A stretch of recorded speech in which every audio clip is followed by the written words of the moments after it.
and again. It seems we meet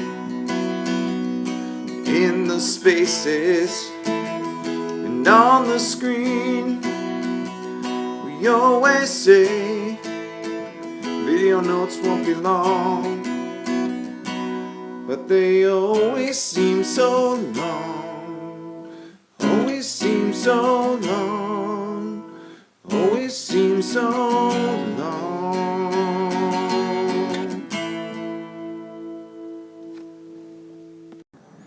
Hey, welcome everybody to this week's edition of Video Notes for Mr. Flugum's Physical Science class.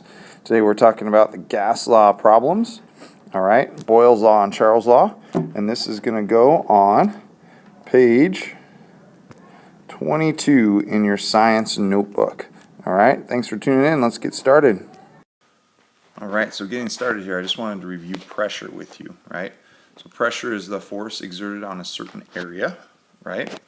And gases always exert pressure on objects, okay? Fluids and solids can exert pressure as well, but gases exert pressure in all directions, right? Okay. And gas pressure basically is this. It's the result of gas particles bouncing off of surfaces and stuff. And in fact, if you think about it, gas particles are bouncing off of your eyeball right now, okay? Now you can see here there's two things that can increase gas pressure. All right, and then the opposite of them, of course, can decrease the pressure as well. So the first one is that when particles move faster, they hit a surface with more force. Well, what makes air particles move faster? Of course, increasing their temperature. All right, so temperature affects how fast particles are moving, and therefore that affects the pressure, right? The other thing that can affect pressure is how often that particles hit the surface of something. So you see there's two containers that have the same amount of particles, but when they're in a smaller space, they hit the sides more often, which means more force is exerted, right? And that can also increase the pressure. Now for both of these, the opposite is true as well, right? When you have lower temperature, particles are moving slower, you have less pressure, right? And when there is more space for them to move in, they'll hit the outsides less often. Okay, and that will also exert less pressure. All right, so let's talk Boyle's law, right? So when pressure on a gas decreases, the volume increases. Okay, so why does the astronaut's suit expand there? Well, look at the graph that we have. Okay, if you look at the graph, it shows right here, when the pressure is really high, right, the volume's going to be low. So like here on Earth at sea level, okay, we have lots of air pressure. That's going to push on the gas inside the astronaut suit and make it kind of look like it's deflated or push it down. However, when the astronaut goes up into space and there's very little pressure on his suit, right? When the pressure goes down, the volume of the gas inside the suit is going to go up, okay, making it inflate. So, on the flip side of that, right? Look at this, the guy with his water bottle underwater there, right? When he goes down underwater, the deeper he goes, the more the water pushes on the bottle. That increases the pressure on the gas, right? So, the opposite of what's stated at the top of this page is true. When pressure increases, the volume is going to decrease. So to sum it up, Boyle's law is an opposites law, right? Pressure goes up, volume goes down. Pressure goes down, volume goes up. Now we're going to do a little bit of math.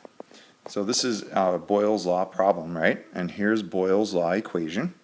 What I've done is I've read through the problem and I found the first pressure.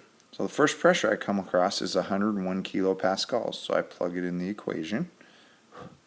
Then I find the first volume, which is 10 liters, and I plug that in, right? And then I've got the second pressure, which is right here. So I put that in as P2, right? And I'm looking for the new volume, so I'm going to make that X. Now all we have to do is do a little bit of math, right? 101 times 10, so that gives me 10, right? Kilopascal liters is equal to 43 kilopascals, right?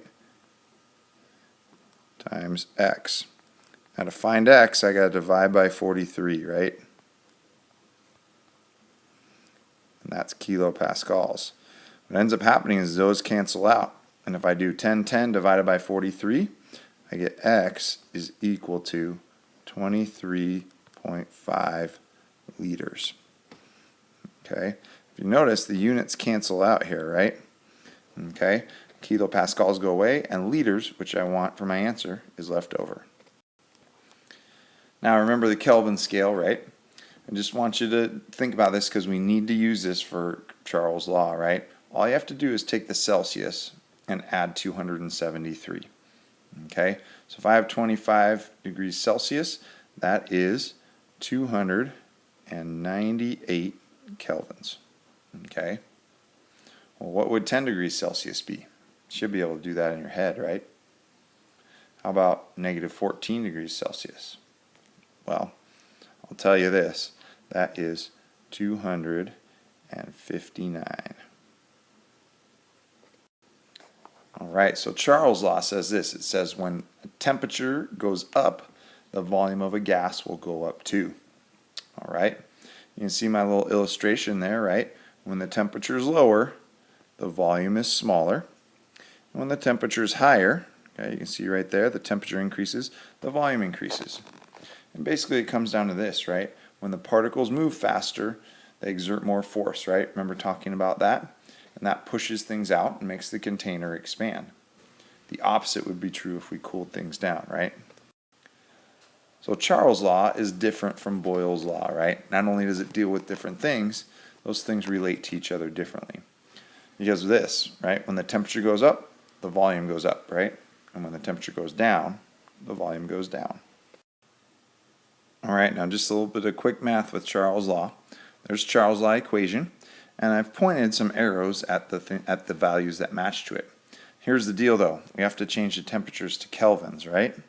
So when I do this, I go 5 liters, right, over 25 degrees Celsius. Now, when I do the math, that ends up being 298 kelvins, right?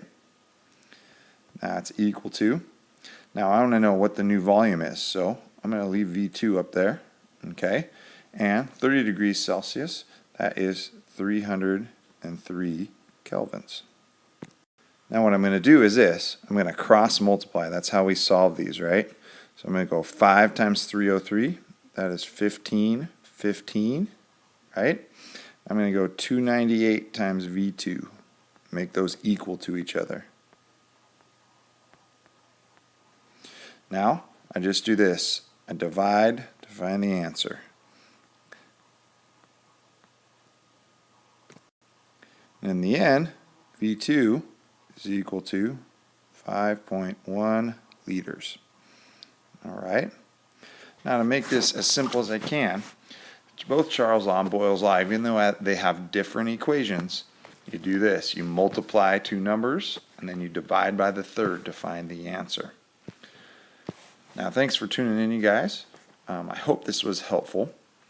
And we'll work more on practicing with the gas laws on Thursday or Friday in class. Thanks a lot. Bye-bye.